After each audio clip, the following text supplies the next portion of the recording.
topics and opinions expressed on the following show are solely those of the hosts and their guests and not those of W4WN Radio, its employees, or affiliates. We make no recommendations or endorsements for radio show programs, services, or products mentioned on air or on our web. No liability, explicit or implied, shall be extended to W4WN Radio, its employees, or affiliates. Any questions or comments should be directed to those show hosts. Thank you for choosing W4WN Radio. This is Beyond Confidence with your host, Divya Parekh. Do you want to live a more fulfilling life? Do you want to live your legacy and achieve your personal, professional, and financial goals? Well, coming up on Divya Parekh's Beyond Confidence, you will hear real stories of leaders, entrepreneurs, and achievers who have stepped into discomfort, shattered their status quo, and are living the life they want.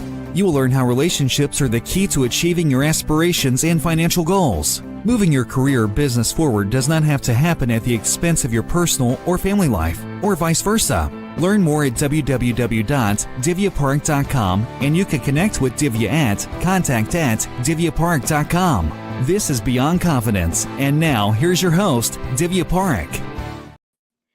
Good morning, listeners.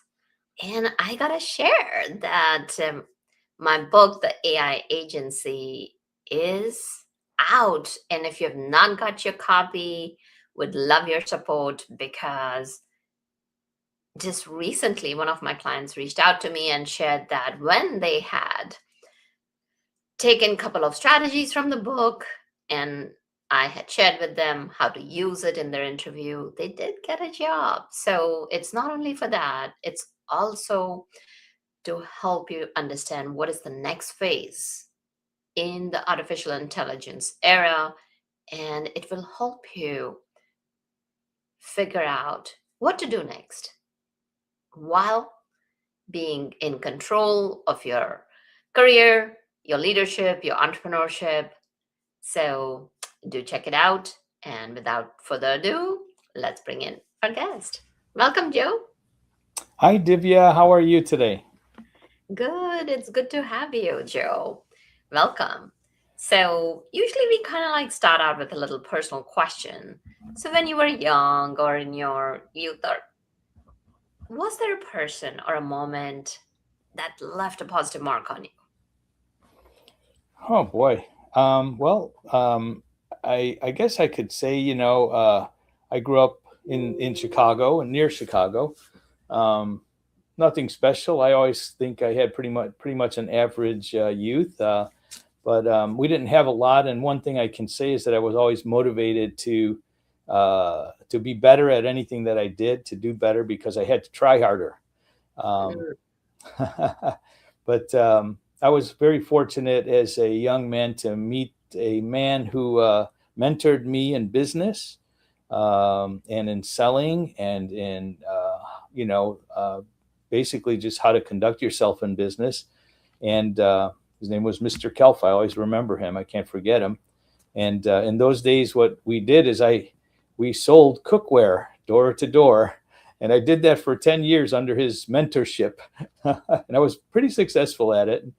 But anyway, from there, over the years, I migrated. I was always involved in some kind of selling or business, eventually into cell phones. And then very fortunately, and something that I still do to this day, getting involved in the domain name industry. And that's where I am today. And I still enjoy it very, very much. Yeah, so we all know .com, we know .ai, and there are so many, like initially it used to be .com, but now there are so many other extensions and all that. And that's kind of world, at the most companies as well as entrepreneurs, what they do is you go to GoDaddy, Namecheap, and of course, Danadot. There's quite a few of those now. Like initially it used to be just one or two, and like now it's almost like it has mushroomed. So tell us a little bit about what is this world of .coms and the domains. Well, it's very good that you start talking about .coms, because in the very early days of the internet, when the domain name system was invented in the 1980s, that there were very few choices for the suffix to the right of a domain name. So you could get .com, .net, .org, Obviously, there was .gov and .edu that many schools and colleges use. But that was about it. There were just a few, and the schools and the government ones, of course, were limited to the same. But what happened in 2012, there were some in between, but in 2012, ICANN, which is the governing body of the domain name system, pretty much the internet, in my opinion, they opened up a 90-day window, and they basically made an announcement, and they said, for this period of time, if you want to own your own top level domain, you can apply. There was a whole system. They had a 350-page guidebook for this. You can own your own domain name, and you can choose the ending. So people acquired .xyz, .love, .club, and actually there were about 2,000 applications. A good 800 of them were duplicates, where many people applied for the same one. And ultimately, what ended up happening is between 2012 and a couple of years it took to get it all into place, 600 new endings were added to the system. So as it sits today, there's about a total of 1,600 endings, of which a good 600 of them are private. So companies like IBM got .ibm, Amazon got .aws. They use it for their own business.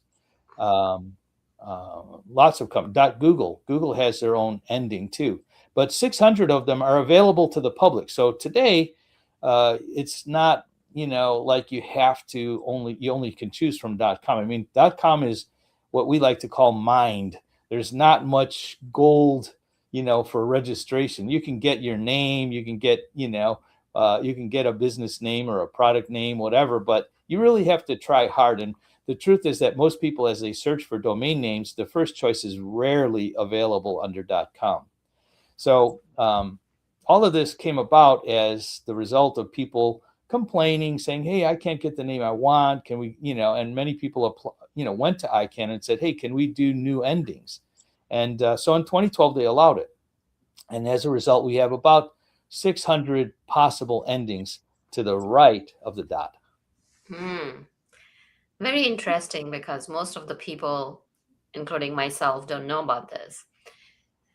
So now, there are 600 endings. As far as companies are concerned, whether they're startup companies as well as entrepreneurs, I know for a fact, .ai has become extremely popular. So how can, somebody's going and getting their domain name, which suffix to go for? How can people make the right decisions?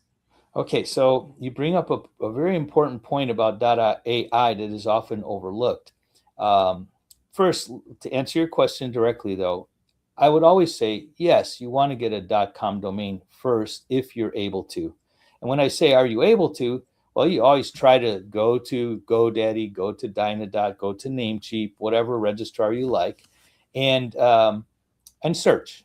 Put in your company name, put in your personal name, put in the interest, and try to get the .com and see what happens. Now, a couple of things can happen. It'll either be available, not likely, but it's possible. So you always have to try.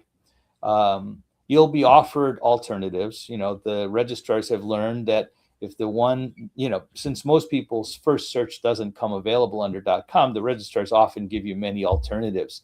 And they'll offer you many of these other endings. So if you want to get, businesscalls.com, they might, suggest that you get business.call or something like that.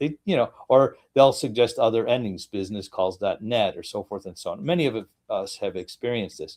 Now, so .com is always your first choice, and you should try to get a .com. But that said, we do have a lot of choices today. The AI is an interesting case. Many people are not aware that AI officially is the country code for Anguilla. Okay, so yeah, the United States has a country code .us. Great Britain or the United Kingdom has .uk. Brazil.br, and it goes on and on. There's about 250 of these that have existed since the original, since the domain name system started. But what happened is, when AI became a popular term, the Anguilla registry basically had a windfall. And maybe if you go back 6 years, there were about 1,000, maybe about 15, maybe 10 or 15,000 .ai domains registered. Today, there are, they're close to 500,000 domains registered. They're just being registered like crazy because people are excited about .ai, and but it had nothing to do with the country of Anguilla. But Anguilla just capitalized on it. They went out and they worked with registrars, and they made it popularly available. A few funny things that have happened people don't know about. Back less than a year ago, the AI.com domain was actually sold for $70 million to a very large investor. That was a .com domain, not a .ai domain, but let's say it's a combination of both of them. They had an ad on the Super Bowl, in fact, and the guy that bought it, he's the owner of Crypto.com, which was also a big .com sale, but he's going to use it for AI agents and such. But anyway, things like this happen all the time. So country codes are kind of important. We're working with .mu as an example, which is the country code for Mauritius, and they're going to make that a music domain, a domain for all musicians and for just people interested in music. And it's originally a country code, but it's being relaunched. I know, you see. So these kind of things go on in the domain name industry, and a lot of people aren't aware of them. But .ai is actually the country code for that little island of Anguilla. So you mentioned that these are some really fun facts, because so many times what happens is that I have spent a lot of time figuring out, okay, what a domain.com, or if the name is not available, what can you do? And then of course those registrars are sending you emails, hey, this is available, and sometimes it's 4,000, 10,000.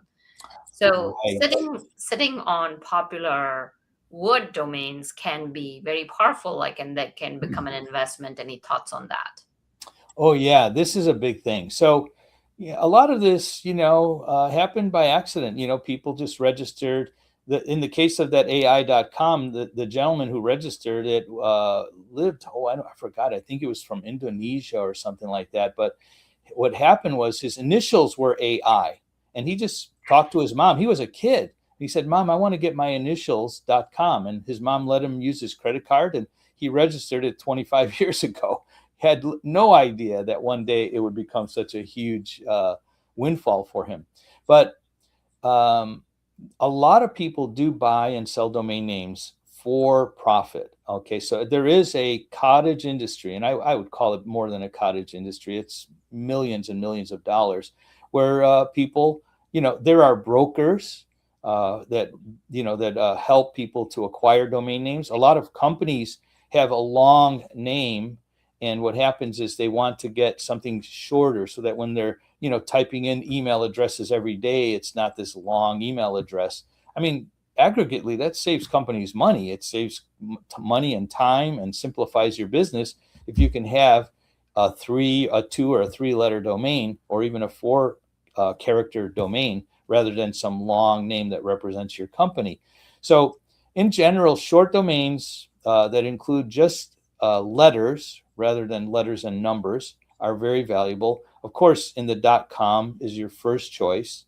And now, speaking of the title of your show today, there's a caveat, and there's something new that has to do with these new domains, which we'll talk about in a bit.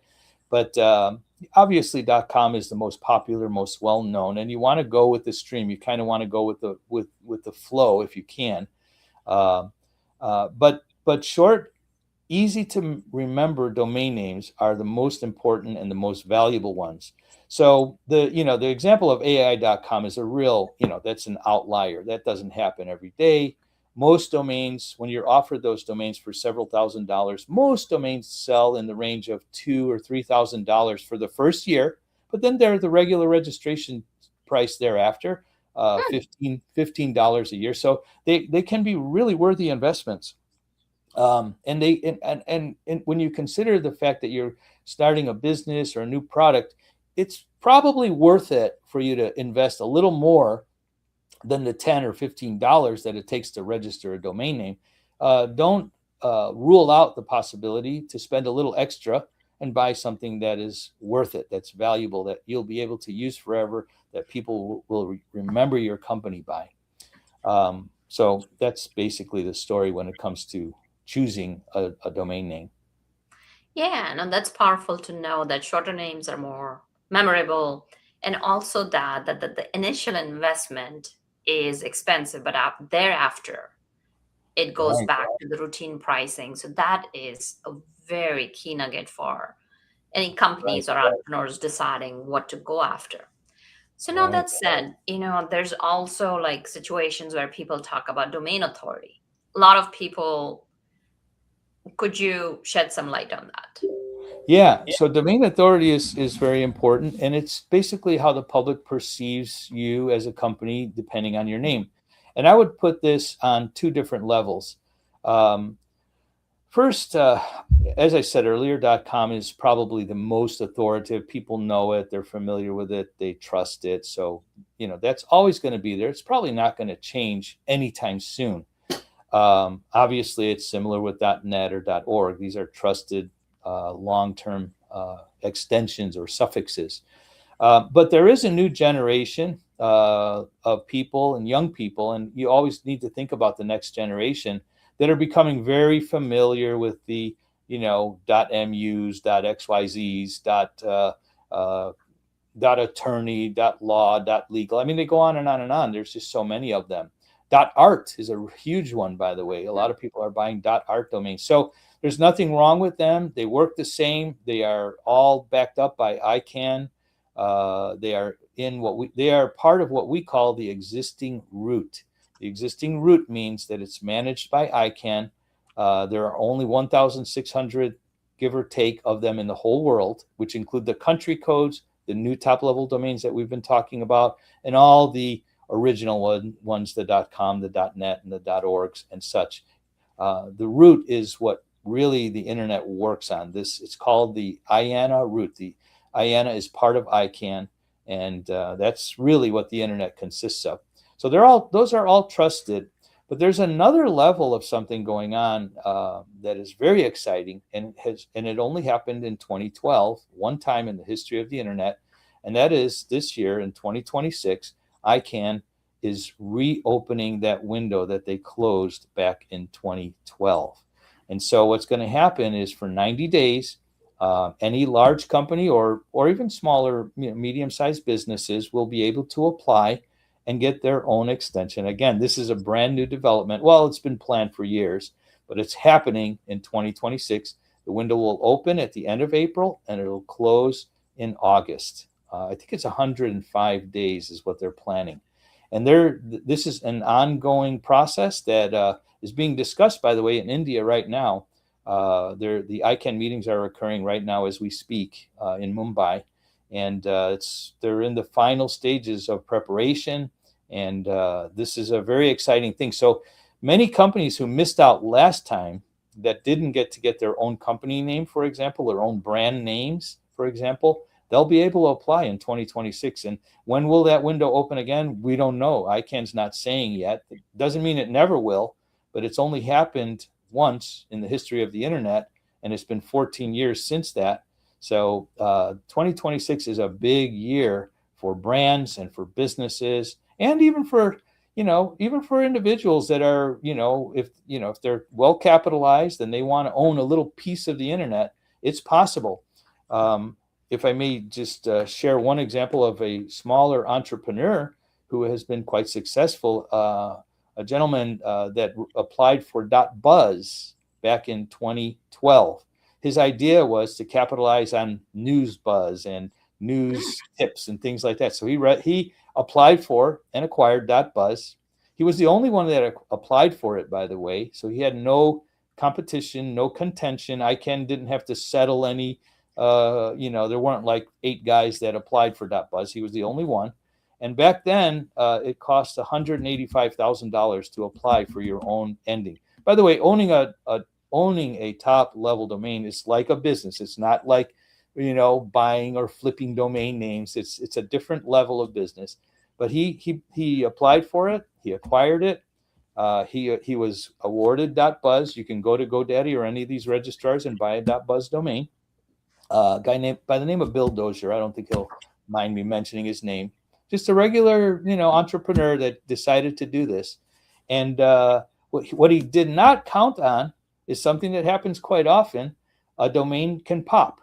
And what happened was marijuana became legal in many states around the country after 2012. And so I think a lot of people were registering, probably more people were registering .buzz for use in that industry than they were for news scoops and things like that. Who knew? I don't think Bill knew. But anyway, that's what happened with .ai. These things happen all the time.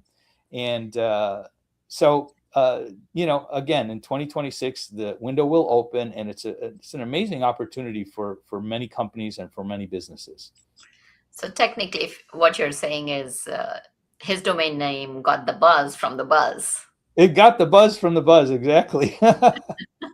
He really did well, and he still runs it today. So since you have mentioned about this really powerful move in 2026, so a couple of questions that come to my mind is, where can people go to know this is going to open up? And then secondly, usually, how does the process work? Okay, so that's a very good question. So ICANN, again, this is the organization that manages the internet. It's ICANN.org, ICANN.org. That's where the information lies. And it's a little obscure. Truthfully, you do need help. That's help that my company offers, IT.com, if you don't mind me mentioning it. Of course. Yeah. And in 2012, I actually worked personally with 30 out of the 60 applications that were put through my company at that time, through our company. So it's a process that we're familiar with. Many of our employees and the people that work with IT.com today are people who were in the industry back then. Some of them who worked with TestDS, she worked with GoDaddy. Sergey was he actually worked with a company that started their own top level domain back then. Anyway, we have people that are experienced, so they can come to people like ourselves or some of our partners. We work with a company called TLDs with a Z. They provide consulting, and you need help. But ICANN has put out a guidebook. It's the applicant guidebook. It's about 400 pages, and it's like answering an RFP. There's about 200 or so questions they're going to ask you. You're going to need to have the financial resources. You'll need to have the technical resources, but we provide that. That's what IT.com does. We're what they call a registry services provider. So we provide this back end. The back end does a couple of things. It connects you with the registrars like GoDaddy and Namecheap and all those others. It also manages what's called the DNS. It's just an acronym for domain name system, but basically DNS is the back end that directs traffic, so that when somebody types in your name .whatever, it will work. It will be directed to the server where your content lies. We provide all of that stuff. And then, of course, there's always legal and accounting and business and all of the business side of things that you need to manage. But that's the kind of thing we provide at IT.com. And for those that are want to do everything themselves, they can go to ICANN and dig it up. You can go to ICANN events. That's the interesting thing that people don't know. ICANN is an open, bottoms-up organization. It is managed by consensus. There's no, even though they make the rules and there is a board, I think it's a 17-person board. These people come from all over the world. They are nominated, elected. They're usually very smart and successful people that know the internet and know business. And those people basically vote and make decisions, and those decisions stand, but the decisions come after a lot of discussion, years and years of discussion and debate, and technical people involved, and legal minds, and government. They have a government committee. There's a whole people from all over the world attend ICANN meetings. Anyone can attend. It's free to attend. All you have to do is pay for a hotel and airfare, and you can go to an ICANN meeting, register, and learn about the internet, learn about domain. It's amazing the knowledge that is shared in ICANN meetings. That's where it all happens. So let's say somebody wants to do it on their own. Mm-hmm. Then you said that, reach out to icann.org, be prepared for those 200 plus questions. Yes. And you also mentioned about having substantial resources financially. Can you tell usually what are the ranges that those suffixes go for? Yeah.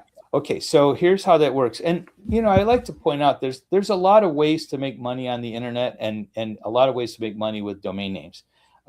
Your average listener can take some time, learn about domains. There are places like DN Journal.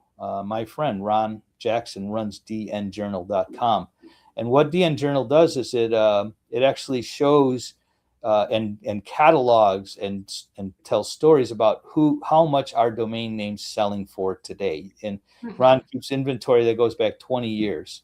There are several sites like that, but somebody can begin there as an example. And there's an industry. Your average listener can buy and sell domain names for registration costs, or maybe a little bit of aftermarket costs, invest in them and sell them. So there's no cost, very little cost or barrier to entry to invest and buy and sell domain names.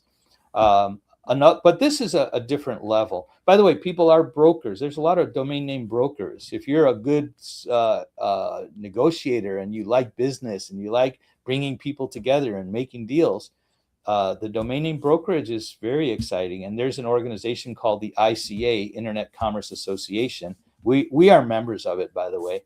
IT.com is a member, and all the brokers gather every year, once or twice a year, and that there's a fee, of course, for that, but the ICA is where brokers gather and talk about buying and selling domains. So that's another way an average person can make money.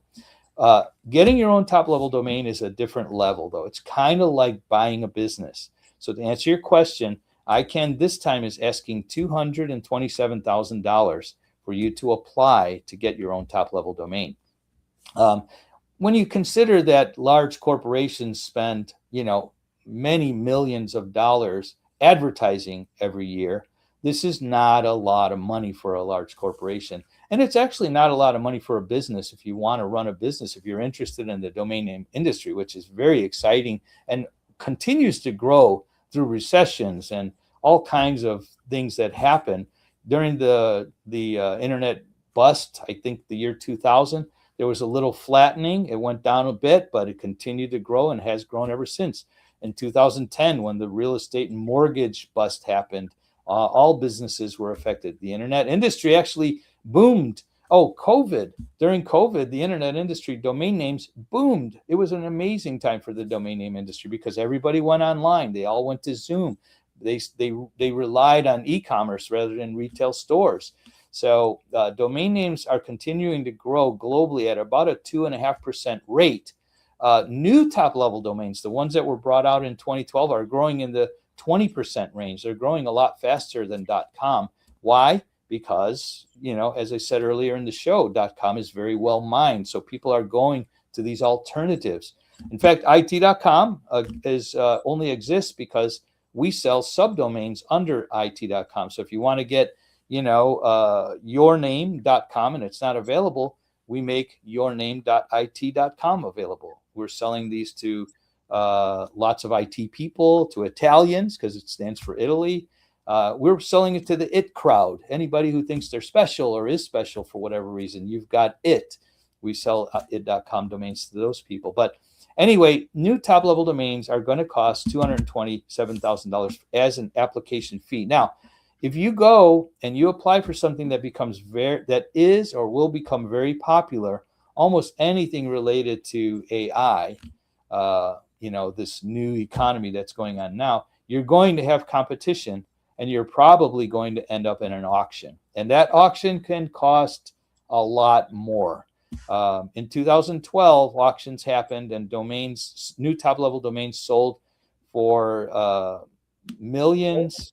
The most expensive one was web. I'm sorry, .web, which is still in contention.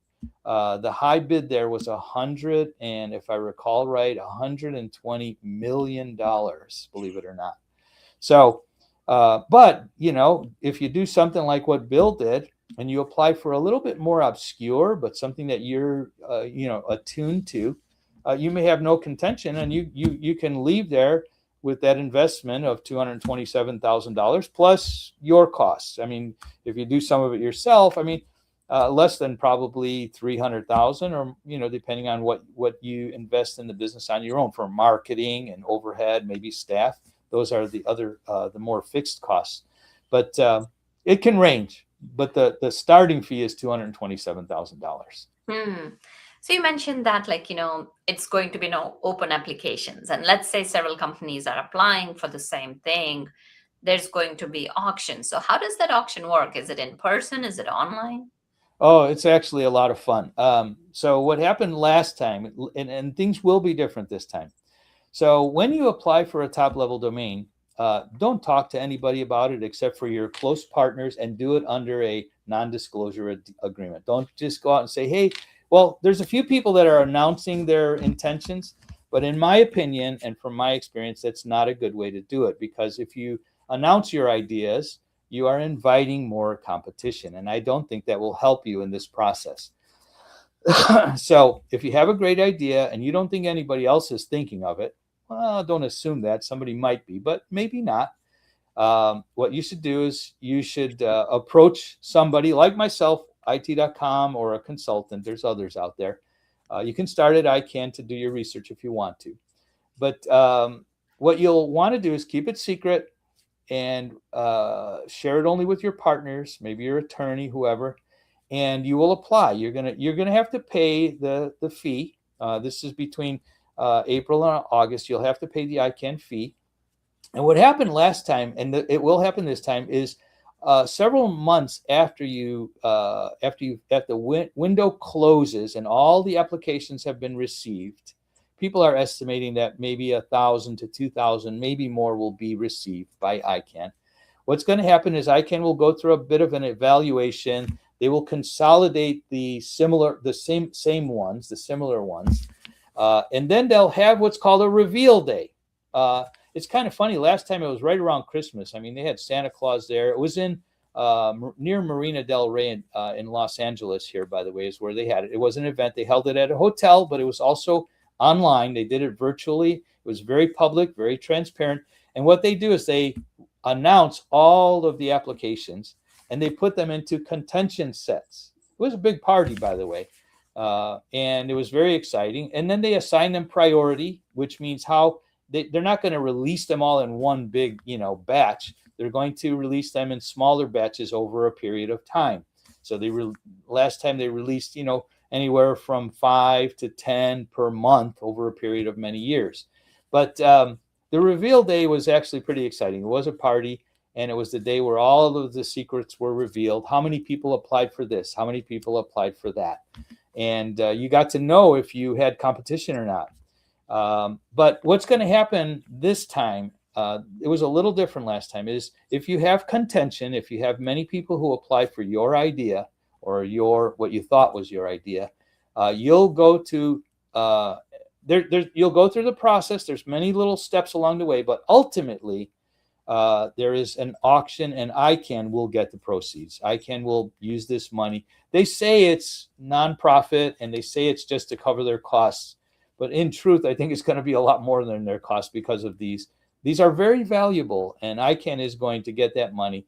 But it'll be used to make the internet stronger, because that's what ICANN's charter is. ICANN is there to, help prevent fraud, to help coordinate, just basically make sure that the internet works around the world, that it stays global, that is the resource that it is today continues to be the resource for that it is for our children and for their children.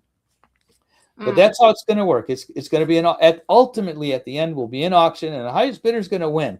So if you go and try to apply for something that is very popular right now in the world of AI, for example, be prepared to to be in an auction, and it could cost way more than the $227,000. And I'm sure our audience has a question like, okay, you go, you bid it, the highest auction bidder gets the .com or whatever that suffix. The dot whatever. Yes, exactly. Dot whatever. Like, what do Yeah. you call that dot suffix? That suffix, well, suffix is an accurate word. You can call it the technical word is top level domain. So Okay, the top level domain. Yeah, They get that. They call it a TL. They also call it a TLD for short. Okay, so TLD. Okay, so top level domain. People get that. What happens to the rest of the people? Do they lose their application fee or do they get it back? That's a great question. Very pertinent. So once the reveal day happens, will give you the opportunity to do one of a few things. All right. Part of the application process is what they call the alternate string or alternate TLD. When you apply, they're going to ask you to choose a second one, and it doesn't have to be related. It can be completely unrelated. And once the reveal day happens, you're going to know if you're going to be in an auction or not, because it'll happen or it won't.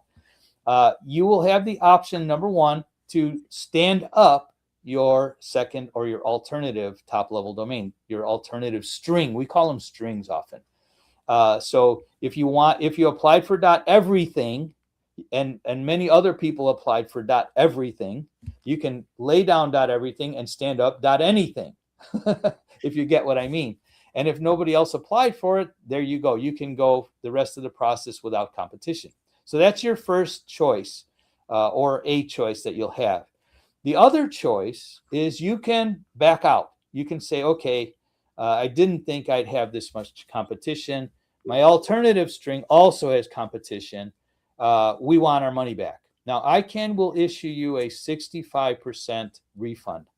That means you lost $80,000 if you back out. So this is not something that you want to do lightly. It's not, and you don't do it if you don't take money out of your 401k to do this. This is for, you got to be funded and willing to risk some money. But from ICANN's standpoint, by the way, they don't want just anybody operating a top level domain. Remember, in the world, there are something like 386 million domain names registered globally, okay? In the top level, as I mentioned earlier, there are only 1,600, give or take, today. ICANN doesn't want 380 million top level domains. Maybe one day it'll be different, but as it stands today, that's not what they want. They want serious operators that are financially stable, that have the technology, that know what they're doing or can learn what they're doing. You don't have to be a multi-billion-dollar corporation, but you do have to have certain standards. So, you got to be willing to take some risk here. There is absolutely risk. And if I may mention my book, in my book, I talk about this, by the way. There's a whole section about the caveats and the risks. Yeah, no, I thoroughly enjoyed your book. And please share, where can people connect with you? Where can they find your book? Oh, my book is on Amazon. It's called How to Get Your Own Top Level Domain. It's a long title, but I wanted to write it ever since 2013, after ICANN did the first round of new TLDs. But I didn't take on the project seriously until I came to work for IT.com. And in fact, our CEO is my co-author. His name is Andrei Inserov. We did this book together. We felt that, the way ICANN does this, they're a great organization, but I like to say they preach to the choir, because, their reach for this news, for this amazing information, is kind of limited. They go to industry forums. So it's not well known outside the industry. And I'm on a mission to let the world know that new top level domains are possible, that you can own one, that you can operate one, and that the process is doable. Is it risky? Yes.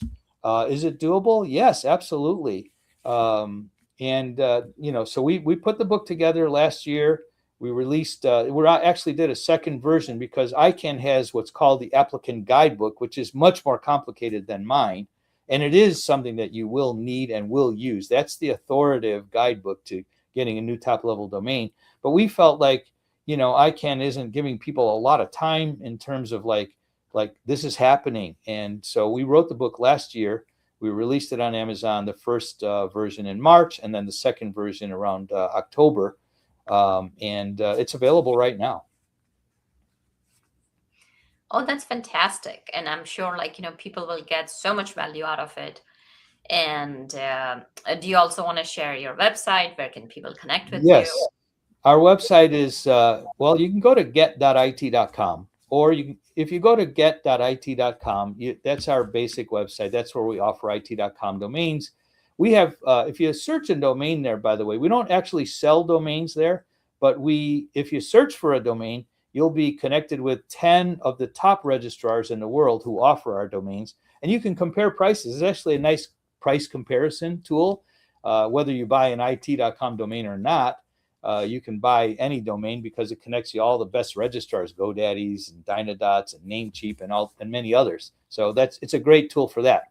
But also at RSP, that stands for Registry Service Provider.it.com, we have some specific information related to acquiring your own top-level domain, your own suffix.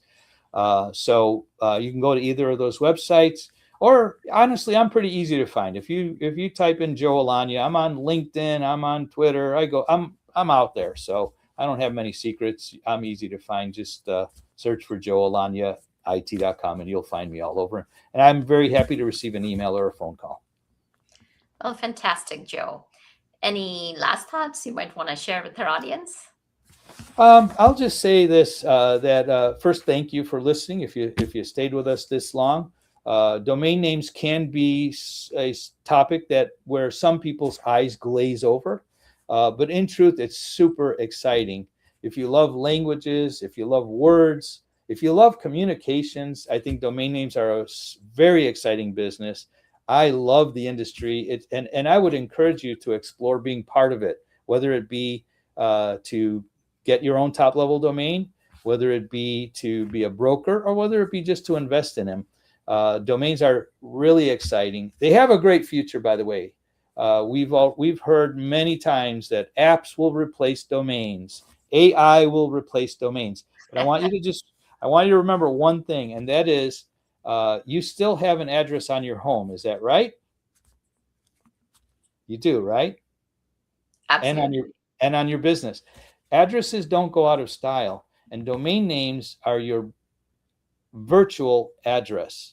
And they're not going to go out of style. They're going to remain relevant for many, many years. Yeah, no, definitely. Like people are going to have address, and these are some of the careers that remain AI proof, at least in the near future. We don't know what's there to come. So thank you for joining us. And I'm sure if go check it out. I definitely enjoyed your book, Joe. Thank you. And you will get a wealth of information. Thank you for joining us. And thank you, wonderful audience, for being part of our show and letting us know how we can support you and serve you. Reach out to us just like you always do and let us know who do you want to be our next guest and how can we serve you to make your life the best that you can have. Thank you, Juan, for making this show technically possible. And be well and take care until next time.